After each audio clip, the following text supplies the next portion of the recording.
তো এইগুলোকে দেখে মনে হচ্ছে জ্যান্ত না মরা। হ্যাঁ, এগুলোকে জ্যান্ত দেখবে একটু। এই দেখো, এই দেখো, দেখছো? এই দেখো, এই দেখো।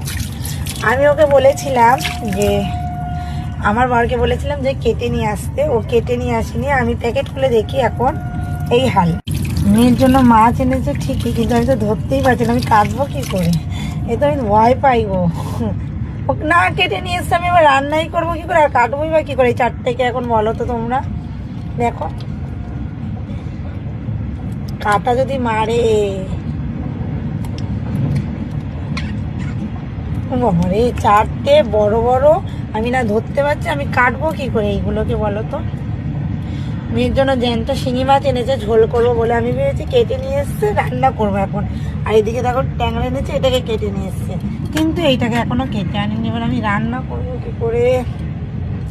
বিয়ের সময় এইসব মাছ, শিঙি মাছ, ল্যাটা মাছ কিছু ধরতে হয়নি। দেখো এখন জ্যান্ত মাছ ধরেছি, এটাকে আমি এখন কাটবো। জানি না, বললো কোথায় মাথাটাকে উড়িয়ে দাও, তারপর লিস্টটাকে উড়িয়ে দাও, মরে গেলে রান্না করবে। তা দেখি, পারি না কাটতে। দেখি মাকে ফোন করে কীভাবে কাটতে হয় জিজ্ঞাসা করেনি একবার, ঠিক আছে? আমার 7 দিনই এইগুলোকে এ করে, আমার 7 দিনই।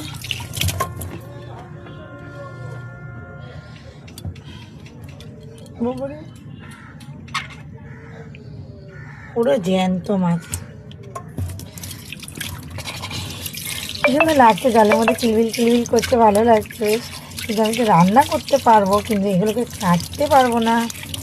কি করে উদ্ধার করি এগুলোকে, সেটাই ভাবছি। এগুলোকে কি করে আমি এখন উদ্ধার করবো ওটাই ভাবছি। রান্না তো করে নেবো।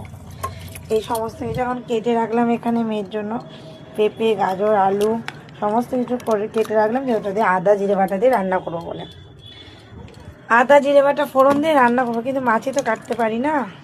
তো দেখি, তাও চেষ্টা করি, মাকে ফোন করি, আর মাছগুলোকে কি করা যায় চেষ্টা করেও পাচ্ছি না। কাঁচি দিয়ে, যে কাঁচি নিয়েছে, কাঁচি দিয়ে কাটবো বলে পাচ্ছি না। তো একটা হামন দিস্তা নিয়েছি, মাথাকে বাড়ি মারি, তারপরে কাটবো। পরে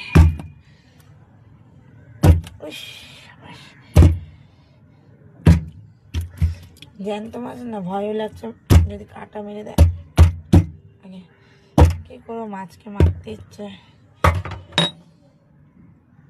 না, মারলে আমি কাটতে পারবো না। দেখো গো, দেখো গো, আরে ভাই,